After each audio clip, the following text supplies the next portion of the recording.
Romanos capítulo 1, versículo 8. Dice Pablo: en primer lugar doy gracias a mi Dios por medio de Jesucristo por todos vosotros, porque por todo el mundo se habla de vuestra fe.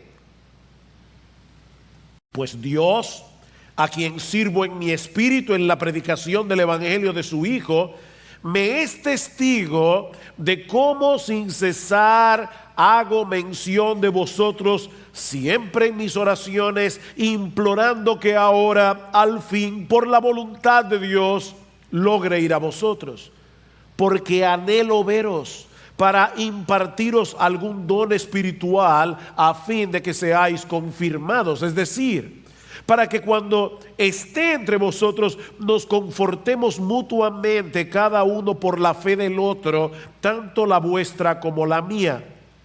Y no quiero que ignoréis, hermanos, que con frecuencia he hecho planes para ir a visitaros y hasta ahora me he visto impedido, a fin de obtener algún fruto también entre vosotros, así como entre los demás gentiles.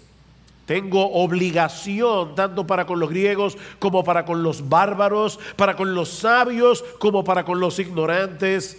Así que por mi parte ansioso estoy de anunciar el evangelio también a vosotros que estáis en Roma.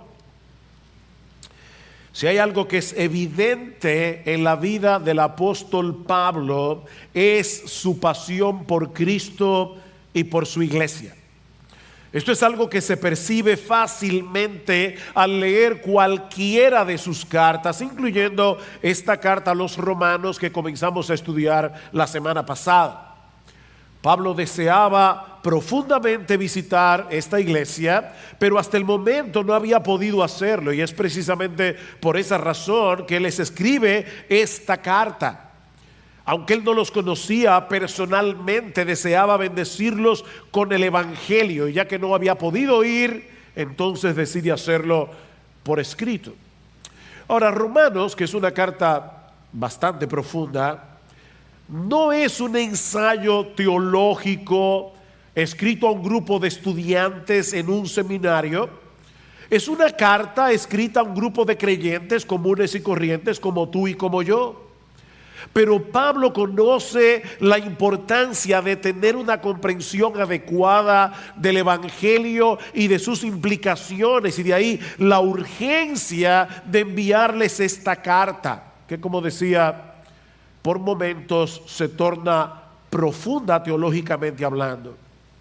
Pablo quería llevar a cabo la encomienda apostólica que él había recibido del Señor. Recuerden que estudiamos la semana pasada en el versículo 5 cómo Pablo dice que Cristo mismo lo había constituido como un apóstol con el propósito de promover la obediencia a la fe entre todos los gentiles por amor a su nombre. Pablo anhelaba ver a hombres y mujeres de todas las naciones, los gentiles, con este tipo de fe que produce obediencia, y todo eso para que el nombre de Cristo pudiera ser exaltado, pudiera ser magnificado en medio de ellos. Este hombre que había sido un perseguidor de la iglesia, este hombre que odiaba a Cristo con todo su corazón, había sido convertido, había sido transformado, y ahora Pablo amaba a Cristo con tal pasión que él quería que Cristo fuera conocido, amado, servido, glorificado, alabado, exaltado en todas las naciones. Esa era la pasión que consumía y controlaba el corazón del apóstol Pablo, y esa pasión por Cristo producía al mismo tiempo un deseo genuino y profundo de bendecir a la iglesia por la que Cristo murió, como vamos a ver en este pasaje. Una cosa no puede ser divorciada de la otra. Aquellos que aman a Cristo con pasión, que de verdad aman a Cristo con pasión, aman apasionadamente la iglesia por la que Él murió. Aman apasionadamente esa iglesia que es el objeto del amor de nuestro Señor, como vemos en Efesios capítulo 5, cuando Pablo le dice a los esposos: maridos, amad a vuestras mujeres, así como Cristo amó a la iglesia y se entregó por ella para santificarla. Es imposible amar a Cristo y no amar a su iglesia. Y es esa pasión por Cristo y por la iglesia lo que se encuentra en el trasfondo de este pasaje, que podemos dividir en tres partes. En el versículo 8, Pablo da gracias a Dios por estos creyentes en Roma. En los versículos 9 al 13, Pablo revela a estos hermanos el anhelo que tenía de ir a visitarles. Y en los versículos 14 y 15, Pablo nos muestra qué era lo que lo movía a tener ese deseo tan intenso. Eso es básicamente lo que nosotros encontramos en este pasaje. Vean una vez más el versículo 8. En primer lugar, doy gracias a mi Dios por medio de Jesucristo, por todos vosotros, porque por todo el mundo se habla de vuestra fe. Pablo escribió Romanos probablemente un poco más allá del 55 después de Cristo. Así que no habían pasado ni 30 años después de la muerte de Cristo y de su resurrección, y ya el evangelio había llegado a la capital del imperio.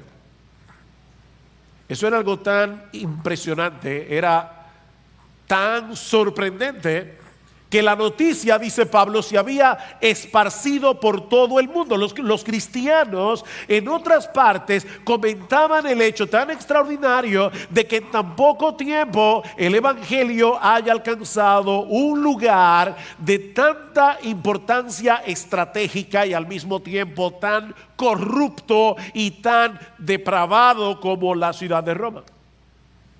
Roma era algo así como la ramera del mundo. Roma era la fábrica de ídolos del mundo en aquellos días. Y ya el evangelio había llegado allí. Habían cristianos en Roma. Había una iglesia en Roma. Y aunque Pablo no había sido el instrumento usado por Dios para la fundación de esta iglesia, esto llenaba su corazón de gratitud. Yo doy gracias a Dios. Yo doy gracias a mi Dios. Ahora, no deja de ser interesante, mis hermanos, al leer el versículo 8. Y hay varios detalles aquí que yo quiero resaltar en esta mañana. Este es uno de ellos. Que Pablo no da gracias a los predicadores que habían llevado el evangelio a Roma. Pablo nos dice aquí: yo le doy gracias a mi Dios de que hubo hombres valientes, dispuestos a llevar el evangelio de Jesucristo al corazón mismo del imperio. Qué bueno que existen tales hombres en la iglesia. No. Pablo tampoco da gracias a los hermanos de Roma por haber creído en Jesús. Los alabo, creyentes de Roma, por vuestro compromiso con la fe de Jesucristo. No hay nada de qué gloriarnos en el hecho de haber creído, porque la fe es un don de Dios. Efesios capítulo 2, versículo 8 y 9, Pablo dice: porque por gracia sois salvos por medio de la fe, y esto no de vosotros, pues es un don de Dios, es un regalo de Dios, no por obras, para que nadie se gloríe. Como vimos el domingo pasado, el evangelio tiene su origen en Dios, y aún nuestra fe en el evangelio es un regalo de Dios. Es por eso que Pablo da gracias a Dios por medio de Jesucristo. ¿Notaron eso? Doy gracias a mi Dios por medio de Jesucristo, por la fe de estos creyentes. El Señor Jesucristo es el mediador a través del cual nosotros tenemos acceso a la presencia de Dios para orar y darle gracias.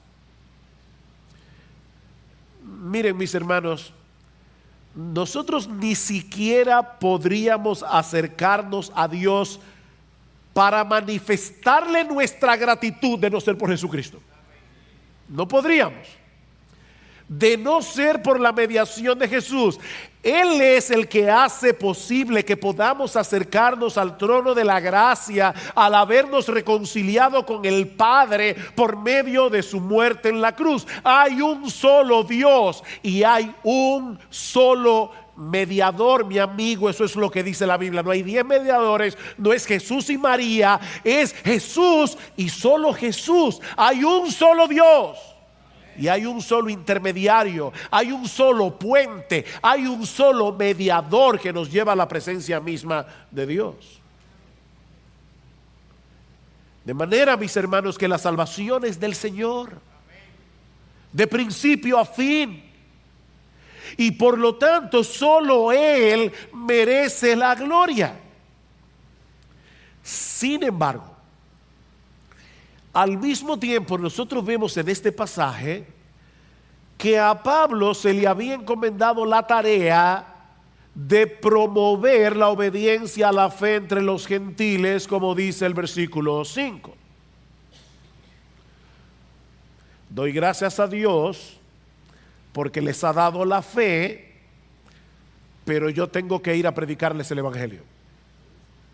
¿Se dan cuenta?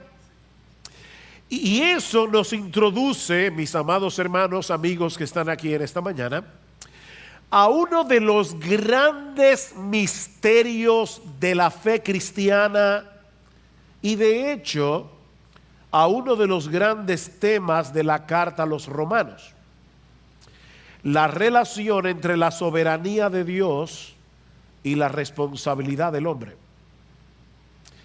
Es Dios el que da la gracia de la fe y del arrepentimiento, pero es el hombre el que se arrepiente y cree. Nosotros no somos títeres de Dios, nosotros no somos robots preprogramados para creer. Nosotros, en un acto libre de nuestra voluntad, en un momento dado, nos arrepentimos de nuestros pecados y creímos en el Señor.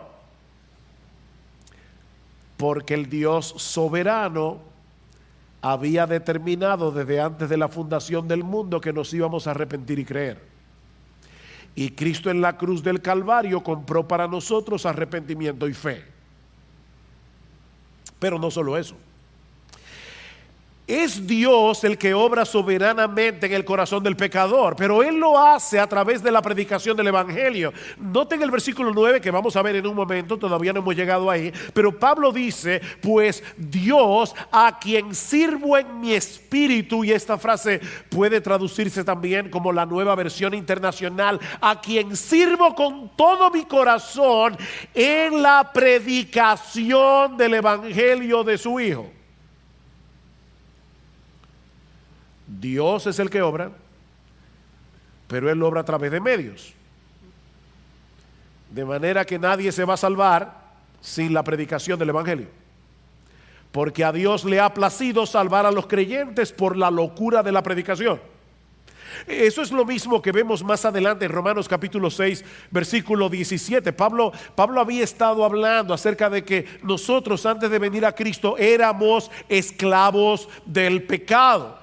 Pero gracias a Dios, otra vez, que aunque erais esclavos del pecado, habéis obedecido de corazón a aquella forma de doctrina a la cual fuisteis entregados. ¿Se dan cuenta? Hubo una forma de doctrina, hubo una doctrina en la que ellos creyeron y alguien les llevó esa doctrina. Alguien les predicó estas doctrinas preciosas del Evangelio.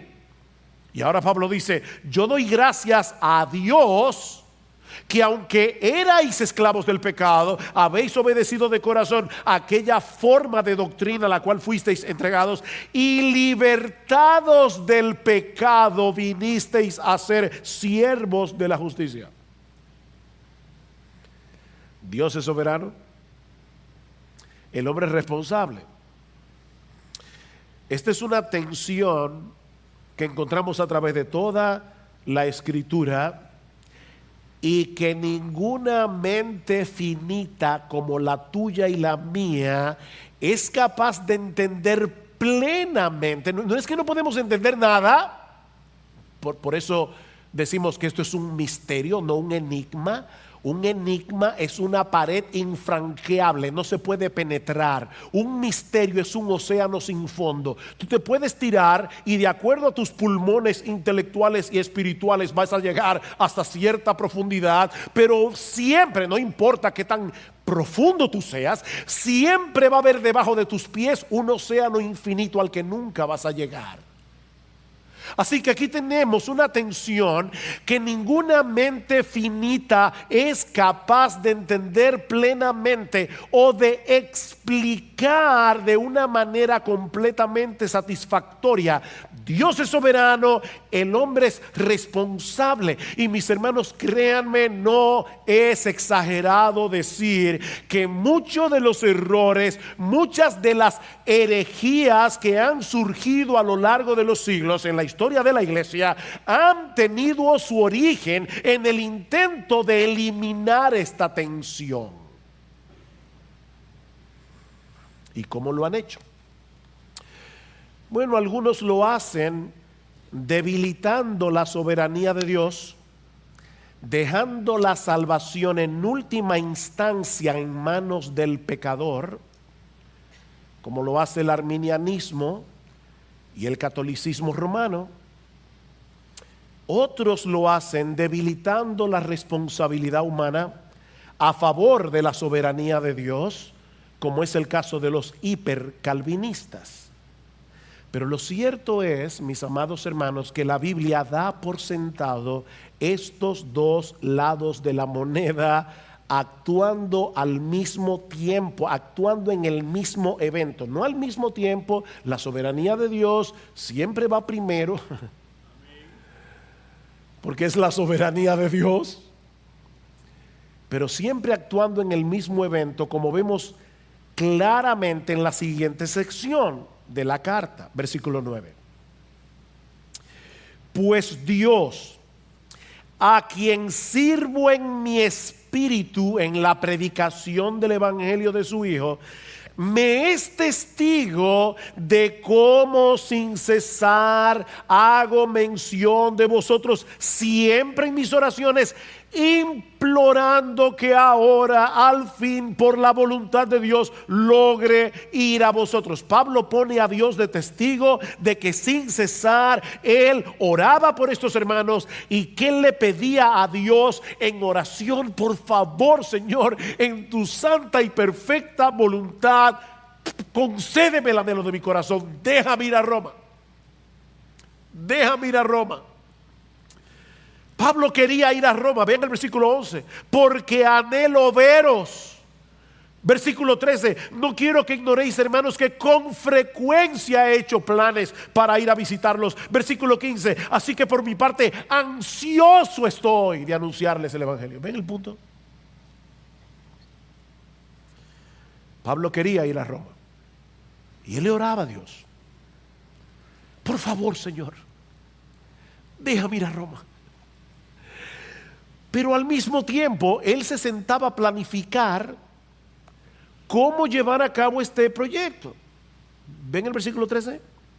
Otra vez, no quiero que ignoréis, hermanos, que con frecuencia he hecho planes para ir a vosotros a visitarlos, y hasta ahora me he visto impedido a fin de obtener algún fruto también entre vosotros, así como entre los demás gentiles. Tal parece que la razón por la que Pablo se había visto impedido de llegar a Roma era que él no había completado su obra evangelizadora en Grecia y en sus alrededores. Más adelante en Romanos capítulo 15 versículo 19, Pablo dice que desde Jerusalén y por los alrededores hasta el Ilírico he predicado en toda su plenitud el evangelio de Cristo. Pero ahora escuchen lo que sigue diciendo: por esta razón muchas veces me he visto impedido de ir a vosotros. ¿Ven? Él estaba en otra cosa, él tenía otras responsabilidades, pero ahora, no quedando ya más lugares para mí en estas regiones, y puesto que por muchos años he tenido un gran deseo de ir a vosotros, cuando vaya a España iré a vosotros. Romanos 15, 22. Pablo tenía años deseando ir a Roma. y se lo había pedido a Dios en oración una y otra vez. Pero al mismo tiempo, él se sentaba a planificar el viaje. Ustedes se dan cuenta, hermano, que en la mente de Pablo no había ninguna contradicción entre esas dos cosas, entre su determinación de llegar a Roma y su confianza en la soberana voluntad de Dios. Él hacía planes y oraba y hacía planes. Su convicción de que él debía orar por este viaje, porque Dios a final de cuentas era el que iba a obrar, no llevaba a Pablo a quedarse de brazos cruzados a esperar que las cosas sucedieran. Él hacía planes en oración. Así que, mis hermanos, en vez de tratar de desentrañar el misterio de la soberanía divina y la responsabilidad humana, Pablo aprendió lo que tú y yo debemos aprender si de veras queremos tener pasión por Cristo y por su iglesia. Debemos aprender a vivir en esa tensión, sabiendo que debemos orar y que debemos planificar y actuar. Porque lo que Dios ha decretado que ocurra va a suceder en el contexto de la actuación responsable de los hombres. Ponérselo de esta manera. Miren, como dice John Piper, si Dios ha decretado que un hombre muera por un balazo, él no va a morir hasta que la bala sea disparada.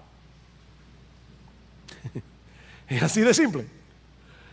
Hasta que alguien no haga ¡pum! Como decía el otro día un hermano, después del famoso problema con los Boeing, esos Max, y yo viajaba ese mismo día, y un hermano me mandó una nota diciendo, a mí no me dan miedo los aviones, gracias al Señor, pero él, previendo que tal vez me daba miedo, me dijo, Sugel, no te preocupes, recuerda que tú eres inmortal hasta que Dios lo decida. ¿Está bien?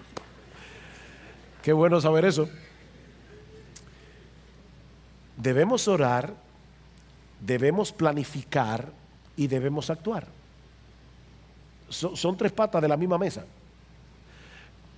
Santiago capítulo 4. Vamos ahora los que decís, hoy mañana iremos a tal ciudad y estaremos allá un año y traficaremos y ganaremos, cuando no sabéis lo que será mañana. Mi papá siempre decía, calculen el moquillo. Y lo que él quería decir era que hay individuos que toman un papel y un lápiz y dicen, voy a comprar 3 gallinas, las gallinas van a poner tantos huevos, de los huevos van a salir tantos gallos, y en una hora tienen una granja. Y de repente resulta que la gallina que compraron le da moquillo y se murió. Y papi siempre decía, calcula el moquillo, tú no sabes lo que será mañana. Y eso es lo que está diciendo en Santiago, en palabras menos teológicas, está diciendo, calcula el moquillo. Tú no sabes lo que será mañana, porque ¿qué es vuestra vida? Ciertamente es neblina que se aparece por un poco de tiempo y luego se desvanece. En lugar de lo cual deberíais decir, si el Señor quiere, viviremos y haremos esto o aquello, dice Santiago. Hay un esto y un aquello que yo debo planificar y que yo debo llevar a cabo. Pero reconociendo al mismo tiempo que como no tenemos control de todas las cosas, es si Dios quiere que viviremos y haremos esto o aquello que hemos planificado. Pero el esto y el aquello lo tienes que planificar tú. O sea, Dios te dio una cabeza para pensar y te dio un cuerpo para actuar. Y aunque no sabemos exactamente cómo funciona, cómo interacciona la soberanía de Dios y la voluntad del hombre, haz lo que tú tienes que hacer. Es como el famoso texto de Filipenses capítulo 2, versículo 12, donde Pablo nos exhorta a ocuparnos en nuestra salvación con temor y temblor. ¿Quién debe ocuparse en su salvación con temor y temblor? ¿Quién? Es una pregunta. Y yo espero que ustedes me respondan. Nosotros, ocuparnos nosotros en nuestra salvación y con temor y con temblor. ¿Saben por qué Dice Pablo, porque Dios es el que en vosotros produce así el querer como el hacer por su buena voluntad. Pablo oraba, Pablo planificaba, y ahora viene la pregunta del millón. Respondió Dios la oración de Pablo. Señor, yo quiero ir a Roma, yo quiero ir a Roma. Sí, la respondió. Pero en el tiempo y en la forma en que Dios soberanamente decidió hacerlo. Pablo quería ir a Roma una vez, fue 2 veces. Así que el Señor respondió más abundantemente. 2 veces. Y gratis, porque fue preso. O sea, él le decía, Señor, yo quiero ir a Roma. Dios le dijo, mi bien, yo te voy a llevar. En su momento lo llevó 2 veces preso con guardaespaldas, pagados por el imperio, custodiado. Yo me imagino que Pablo nunca pensó que Dios iba a responder su oración de esa manera. Pero él sabía lo que tú y yo tenemos que saber, y es que Dios es más sabio que tú y que yo. Tú ora, deja que Dios responda como Él quiera y cuando Él quiera. Porque, mis hermanos, ¿qué habría sucedido? Escuchen esta pregunta importante. ¿Qué habría sucedido si Dios hubiera respondido la oración de Pablo tan pronto la hizo la primera vez? ¿Saben qué hubiera sucedido? Que no tendríamos la carta a los romanos. La razón por la que Pablo tuvo que escribir la carta a los romanos es porque Dios se dilató en responder su oración. Así que hoy estamos estudiando la carta a los romanos porque Dios no quiso responderle a Pablo su oración inmediatamente. ¡Qué bendición! ¡Qué bueno que Dios no le dijo que sí a Pablo de una vez! Porque de lo contrario no tendríamos esta bendición en nuestras manos. ¿Ustedes se dan cuenta? Mi hermano querido, tú que estás orando por algo que no ha llegado, tranquilo, sigue orando, pero sigue esperando en la buena voluntad de Dios. De manera que al pedirle algo a Dios en oración debemos esperar con mansedumbre, humildad, que Él responda en su tiempo y a su manera. ¿Saben que orar es una aventura? Es una aventura porque uno nunca sabe la forma tan creativa en la que Dios va a responder nuestra oración. Pero no dejes de orar.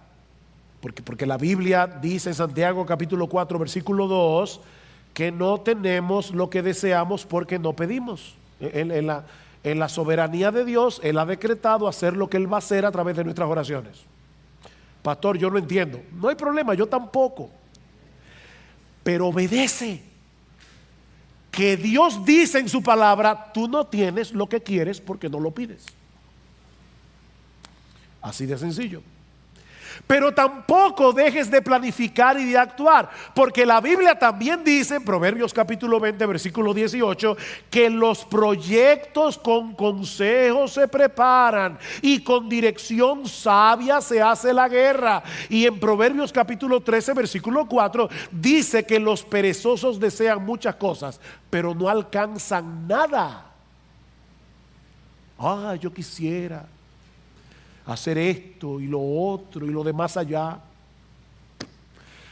El perezoso no ha perdido la capacidad de desear cosas y hay proyectos, pero no logra nada porque es un perezoso.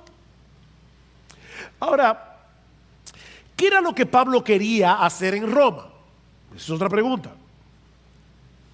¿Por qué esa insistencia en ir a Roma? Pastor, para ver el Coliseo. No. De hecho, el Coliseo ni existía. El Coliseo lo comenzaron a construir en el año 71 después de Cristo por Vespasiano. O sea, ya Pablo estaba muerto cuando empezaron a construir el Coliseo romano. No era para visitar el Coliseo. No era por las razones por las que muchos turistas quisiéramos ir a Roma en el día de hoy. Versículo 11. Porque anhelo veros para impartiros algún don espiritual a fin de que seáis confirmados, fortalecidos en vuestra fe, es decir, para que cuando esté entre vosotros nos confortemos mutuamente cada uno por la fe del otro, tanto la vuestra como la mía. Y no quiero que ignoréis, hermanos, que con frecuencia he hecho planes para ir a visitarlos y hasta ahora me he visto impedido, a fin de obtener algún fruto también entre vosotros, así como entre los demás gentiles. Hay tres propósitos en la mente de Pablo: fortalecerlos en su fe a través del uso de los dones que el Señor le había dado, versículo 11, ser mutuamente confortados en la comunión cristiana, versículo 12, y cosechar algún fruto de salvación a través de la predicación del Evangelio, versículo 13. Ahora, no olviden que Pablo no conocía a la mayoría de estos creyentes. El afán de ir a visitarlos no es porque eran amigos íntimos, es simplemente porque eran sus hermanos en la fe. Pablo anhelaba bendecir al pueblo de Dios con los dones que el Señor le había dado. Y aunque él era un apóstol de Jesucristo, ¿sabes qué, mi amado hermano de Iglesia Bíblica del Señor Jesucristo? Ese es el sentir que debería tener todo cristiano.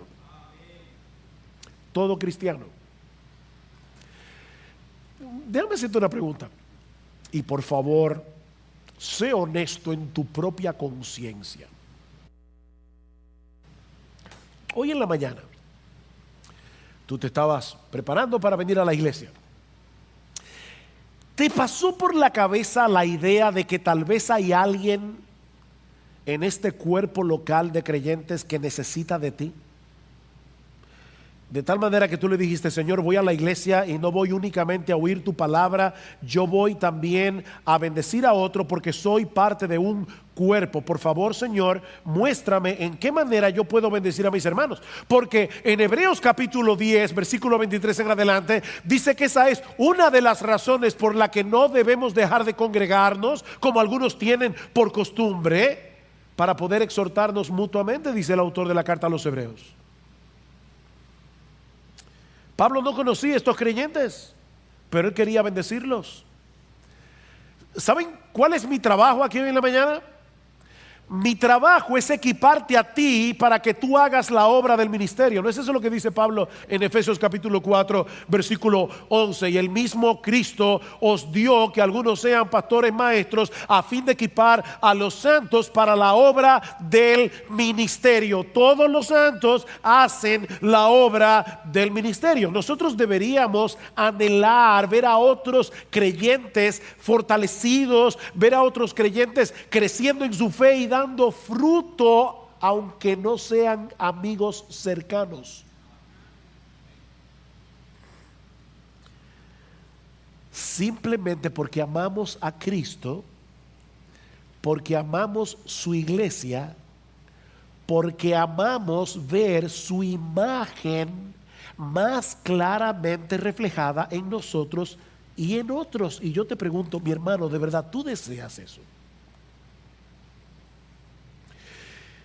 Pero ahora escucha una de las declaraciones más sorprendentes de esta sección. Versículo 12 otra vez. Es decir, yo quiero ir a Roma para confirmarlos. Es decir, alguien dice que de repente Pablo detuvo la pluma y dijo: uy, esto suena muy unilateral. El Espíritu Santo lo guió a escribir esto. Para que cuando esté entre vosotros nos confortemos mutuamente, cada uno por la fe del otro, tanto la vuestra como la mía. ¿No te sorprende eso? el gran apóstol Pablo, que escribió 13 de las 27 cartas del Nuevo Testamento, que recibía revelaciones directas de Jesucristo como un apóstol que él era de Cristo, ahora está diciendo: mi intención de ir a Roma no es unilateral. Yo quiero ser animado por vosotros. Yo necesito ser edificado por vosotros. ¿Ven? Él no quería que los hermanos en Roma lo vieran como el super apóstol Pablo, que no necesitaba de nada ni de nadie, porque Jesucristo le suplía directamente todo el combustible que él necesitaba desde el cielo. ¡Pum! A él solo. No. Pablo era un cristiano, como tú y como yo. Era un ser humano, con luchas, con tentaciones, con debilidades, con temores. Cuando Pablo escribe su primera carta a los Corintios, él les confiesa que estuvo entre ellos, oigan esto, con debilidad, con mucho temor y temblor. Pablo. Y lo grande es que él no le molesta decirlo. O sea, Pablo no era de esos creyentes que siempre tienen una sonrisa colgate. ¿Y cómo tú estás? En victoria. Siempre. Déjame decirte en dominicano, no sea tan hablador. Eso no es verdad. Eso no es verdad. Te estás engañando. Tú quieres dar una imagen. ¿Se acuerdan de esa película, de ese libro, perdón, que se hizo muy famoso? Lo que se acuerden van a revelar la edad. Es el libro de, creo que era de Eric Fromm. I'm okay, you are okay. Yo estoy bien, tú estás bien, todos estamos bien. Aquí todos estamos bien.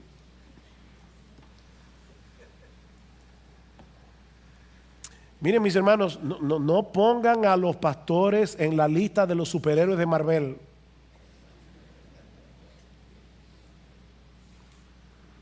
Porque son hombres de carne y hueso, con sus propias luchas, con sus aflicciones. Son hombres que necesitan aliento, son hombres que necesitan estímulo, son hombres que necesitan ser fortalecidos por otros cristianos, son hombres que necesitan ser edificados. Escuchen esta descripción del ministerio, Pablo, 2 Corintios 4. Pero tenemos este tesoro en vasos de barro. Oí en estos días una prédica que me envió mi hija. Wow, me chocó. Este hombre decía que en la época de Pablo hacían unas vasijas de barro con un tesoro adentro, un tesoro valioso. Ellos pensaban: si yo pongo este tesoro tan valioso en esta vasija que no cuesta nada, los ladrones no van a buscar ahí. Ahora, esas vasijas eran como las alcancías en el día de hoy. Para sacar el tesoro había que romperlas. Una vez alguien me dijo: Sugel, cuando Dios decide usar a un hombre, ese hombre va a sufrir mucho. Y eso no es para los pastores solamente. Es que la vasija tiene que ser rota para que el tesoro pueda salir. Y Pablo está diciendo: nosotros tenemos un tesoro en vasos de barro. ¿Saben para qué? Para que la excelencia del poder sea de Dios y no de nosotros, que estamos atribulados en todo, mas no angustiados, en apuros, mas no desesperados, perseguidos, mas no desamparados, derribados, pero no destruidos.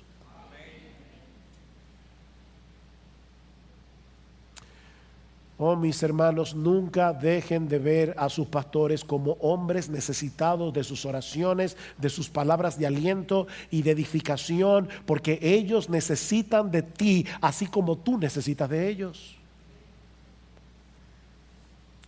Pablo anhelaba llegar a Roma para bendecir a estos creyentes y para ser bendecidos por ellos. Y si Pablo lo necesitaba, nosotros lo necesitamos también. Esa es la perspectiva que todo creyente debe de tener de sí mismo y de la iglesia. Mis hermanos, nadie aquí es autosuficiente para vivir su vida cristiana aislados de los demás. La razón por la que Cristo te puso en una iglesia es para que puedas bendecir a otros, mientras los otros son de bendición para ti. Pero si te aíslas de los demás, eso no va a suceder. Tú debes tomar la determinación de conectarte con este cuerpo lo más que tú puedas, o de lo contrario te vas a estancar en tu vida cristiana y perderás el privilegio, el enorme privilegio de bendecir a otros. ¿Saben por qué el mar muerto está muerto? Hay varias razones ecológicas, geológicas, que no vienen al caso, pero una de las razones por la que el mar muerto está muerto es porque el agua del Jordán muere allí. El agua solo entra pero no sale para ningún sitio, y eso aumenta la salinidad del mar. Ahí no hay vida. En el mar de Galilea o el lago de Genesaret, porque es un lago de agua dulce, el agua del Jordán entra por el norte y sale por el sur, y es un mar lleno de vida. ¿A cuál de esos dos mares te pareces tú?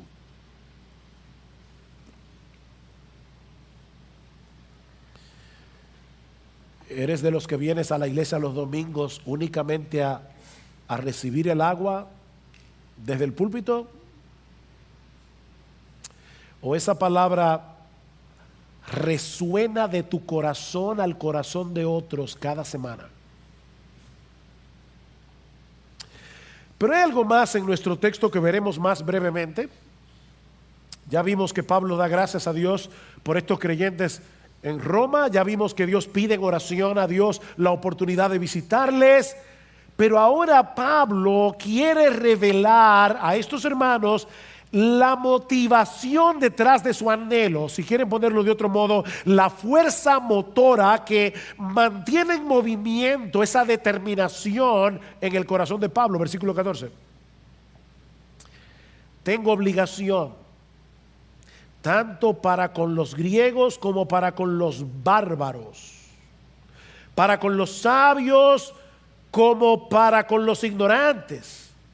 Así que por mi parte, ansioso estoy de anunciar el evangelio también a vosotros que estáis en Roma. Me gusta más como lo dice la Reina Valera del 60. Y de hecho es más literal. Por lo menos la palabra que aquí se traduce como obligación es una palabra que significa deudor. Pablo dice, Reina Valera del 60, a griegos y a no griegos, a sabios y a no sabios, soy deudor. Soy deudor. El mismo Pablo que va a escribir más adelante en el capítulo 13 de Romanos, no debáis a nadie nada, sino el amaros unos a otros. Ahora les dice a estos creyentes de Roma, yo tengo una deuda en lo que respecta al evangelio. Pablo les escribe a los corintios y les dice, me es impuesta necesidad predicar el evangelio. Él tenía un sentido de obligación. Alguien va a decir, bueno, pastor, claro, él era un apóstol. Y es verdad, Pablo era un apóstol. Y esa era una de las razones por la que Pablo sentía obligación de predicar el evangelio. Pero ¿qué de ti de mí? Tú y yo no somos apóstoles.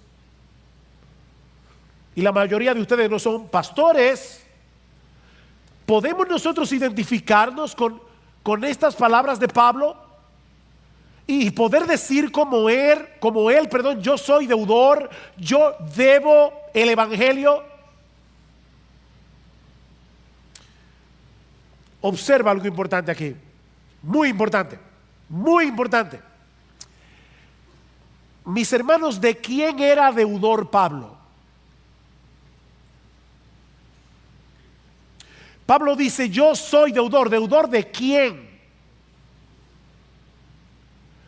¿Se sentía Pablo que él era un deudor de Dios? No. No, porque el evangelio es un don de gracia. Ve, en el versículo 5 Pablo dice, por medio de quien hemos recibido la gracia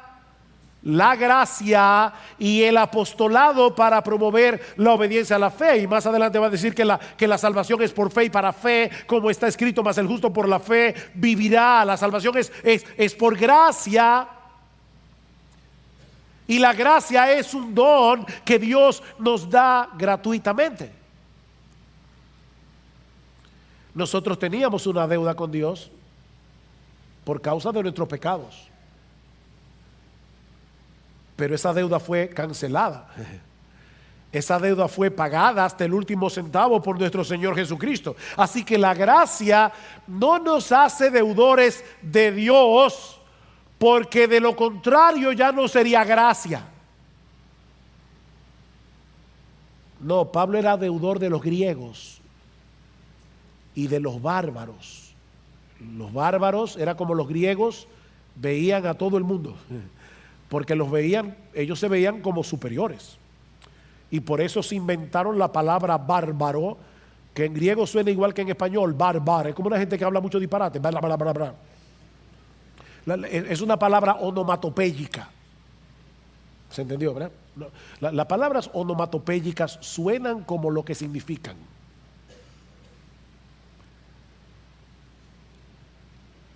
Bárbaros. Suena, ¿verdad? Bárbaro. Bueno, eso es lo que significa la palabra. Y Pablo dice, yo me siento deudor de todo el mundo, de los griegos sofisticados, que amaban la filosofía, y de los bárbaros. Yo me siento deudor de los sabios, los médicos, los arquitectos, la gente rica, la gente de una clase social alta, y también me siento deudor de los analfabetos. Yo me siento deudor, yo soy deudor. No es que me siento, es que yo soy deudor. Pablo, ¿y cuándo tú adquiriste esa deuda? Bueno, el punto es este, mis hermanos. Ningún ser humano califica para ser merecedor de la gracia porque es por gracia. Y por lo tanto, cuando Dios te hace partícipe de su gracia, al mismo tiempo te hace deudor del resto de los pecadores que necesitan la misma gracia que tú. Porque todos están en la misma condición.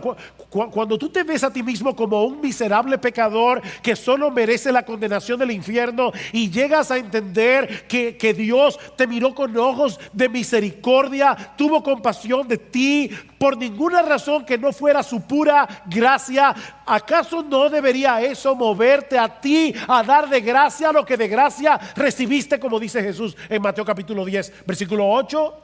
Dad de gracia lo que recibisteis de gracia, o como dice otra versión, den gratuitamente lo que recibieron gratuitamente. Pero si ahora, porque tú eres cristiano, te sientes superior a los demás, estos impíos, ¿y tú qué eras? O sea, de verdad ahora tú estás allí parado en tu pedestal viendo a los pobres pecadores que van caminando. ¿Tú te sientes así? Tú no entiendes la gracia entonces. ¿Tú no has entendido el evangelio? ¿Tú no has entendido nada? Si tú te guardas esa gracia para ti solo, sabiendo que hay otros a tu lado tan necesitados de esa gracia como lo estabas tú cuando estabas perdido y camino a una condenación eterna, ahora tú conoces el mensaje de salvación. Ahora tú sabes que hay salvación en Cristo. Ahora tú sabes que hay perdón en Cristo para todo aquel que cree. Ahora tú sabes que Dios ofrece en el evangelio vida eterna hasta el peor de los pecadores.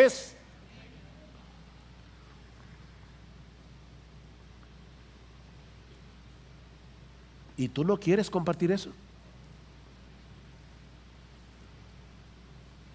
De verdad tendríamos razones para sospechar que tú no has entendido todavía lo extraordinariamente maravillosa que es la gracia de Dios en Cristo.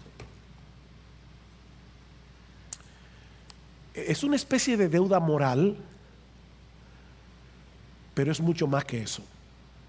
¿Ustedes se acuerdan de aquellos dos leprosos que se estaban muriendo de hambre en un tiempo que había un asedio a la ciudad de Israel?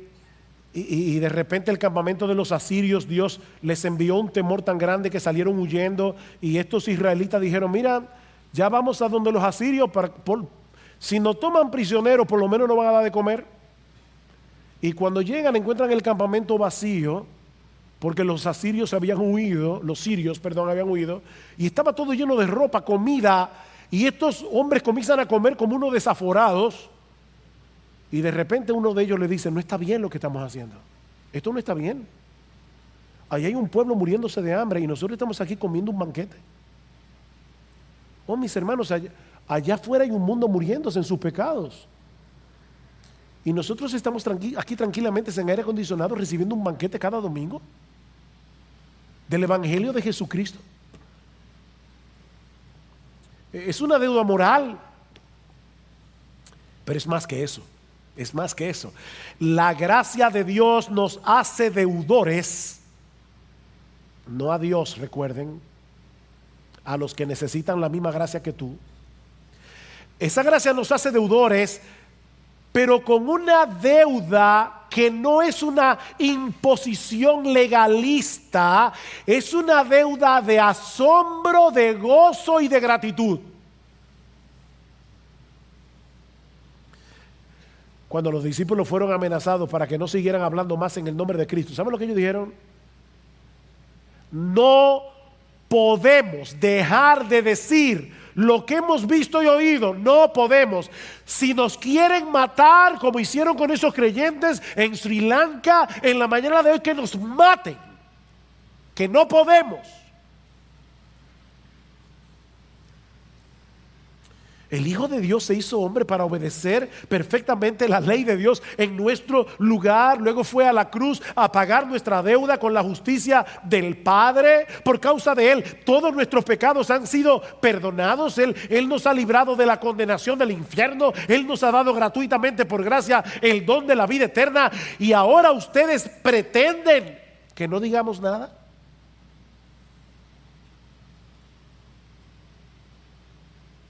Versículo 15. Así que, por cuanto soy deudor, pero un deudor gozoso, el que tiene deuda no puede dormir, porque está aplastado por la deuda. No es ese tipo de deuda, esta es una deuda gozosa.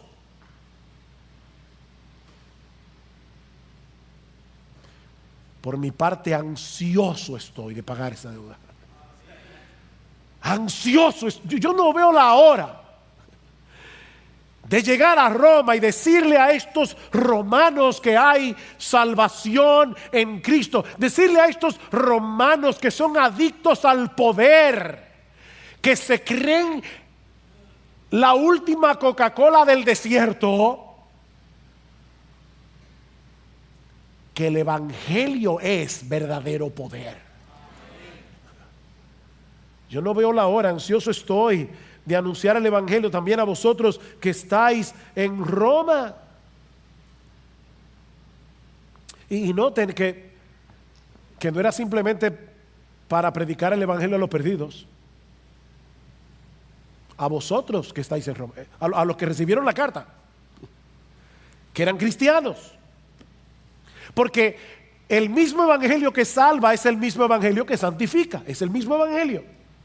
Y Pablo anhelaba profundamente ver a estos creyentes creciendo espiritualmente, fortaleciéndose en su fe, para que ellos también pudieran ser instrumentos en las manos de Dios para bendición de otros, como dice el versículo 12, para que seamos mutuamente confortados por la fe vuestra y por la mía. Si nos fortalecemos en la fe, vamos a poder confortarnos mutuamente. Los pastores no estamos llamados a hacer todo en la iglesia. Nosotros, como decía hace un momento, equipamos a los creyentes para que los creyentes hagan la obra del ministerio. Y ahora yo te pregunto, ¿tú percibes en ti esa misma pasión por Cristo y por su iglesia que Pablo evidencia en este pasaje. Te sientes compelido a bendecir a los otros con los dones y talentos que el Señor te ha dado. Es la meta de tu vida poder alcanzar aquello para lo cual tú fuiste alcanzado por Cristo cuando el Espíritu Santo aplicó eficazmente el Evangelio en tu corazón. Cristo te llamó para algo, Él tiene un propósito para ti. Y tú deberías anhelar que cuando te encuentres en el lecho de muerte, tú puedas decir como Pablo: Señor, sí, de manera imperfecta, porque todavía soy pecador, pero tú sabes, Señor, que yo he peleado la buena batalla. Tú sabes, Señor, que yo he acabado la carrera. Tú sabes, Señor, que yo he guardado la fe. Tú anhelas decir eso. Es tal tu asombro por esa bendita gracia de Dios que Él ha derramado sobreabundantemente en ti por medio de Cristo, que tú deseas dar a otros de gracia lo que de gracia recibiste. ¿A ti te asombra todavía el Evangelio? ¿A ti te asombra el Evangelio?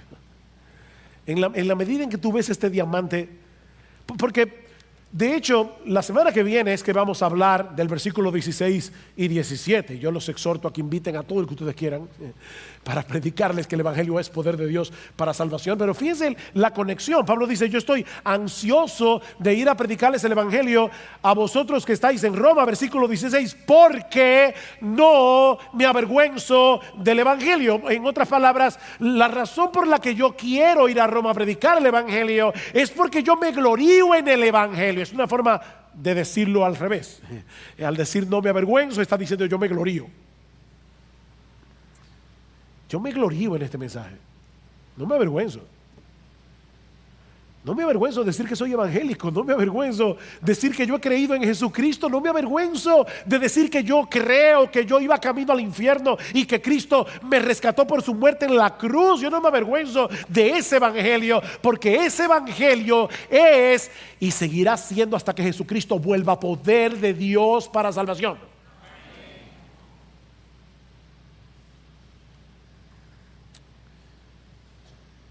Una vez alguien me dijo, hace mucho de eso: Sugel, últimamente te estás repitiendo mucho en el púlpito. Bueno, los predicadores no deben estar repitiendo las mismas cosas, pero hay una cosa que los predicadores deben hacer cada domingo y que no va a cambiar nunca, y es predicar el Evangelio. Mi tarea no es venir aquí a hablar de profundidades misteriosas. No. Y sorprenderlos. Wow.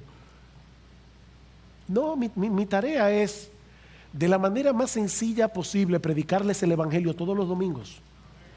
Porque esa es la única manera en que ustedes van a poder crecer en su asombro, en su admiración por el Cristo del Evangelio. Y es a través de esa admiración que todos nosotros vamos a crecer a su imagen.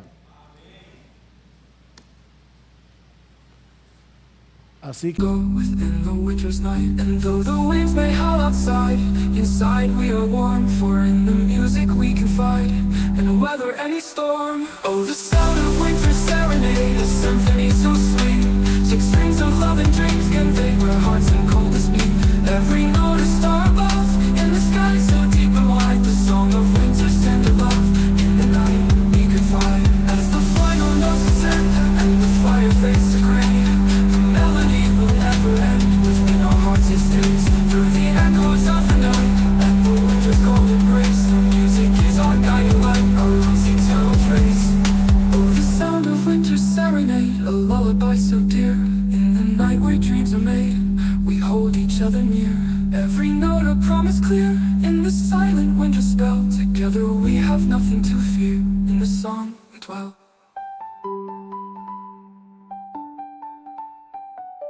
hasta que yo me muera, yo no voy a predicar otra cosa. El Evangelio es un diamante inagotable. Nunca vamos a decir, wow, ya lo entendí, ya lo vi. No, lo seguiremos viendo.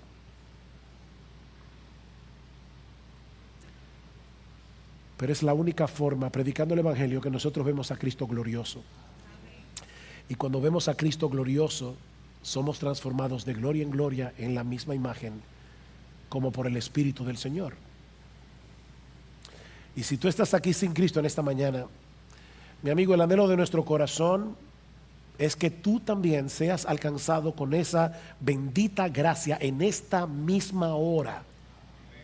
De tal manera que tú vengas a Cristo en arrepentimiento y fe, ahora pidiéndole que tenga misericordia de ti. Mi amigo, las puertas de la salvación todavía están abiertas de par en par para todo el que se acoja por la fe a la gracia de Dios en Cristo. No desprecies ese regalo que Dios te está ofreciendo hoy en el Evangelio. ¿Sabes por qué?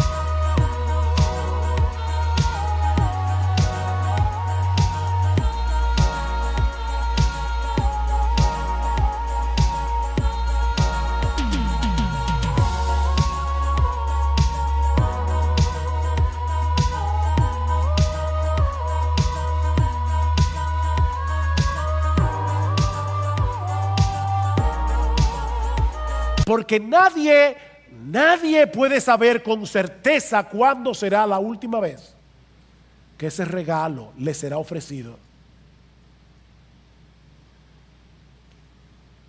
El tiempo es ahora, mi amigo, no mañana. Es ahora. Porque mañana puede ser muy tarde para ti.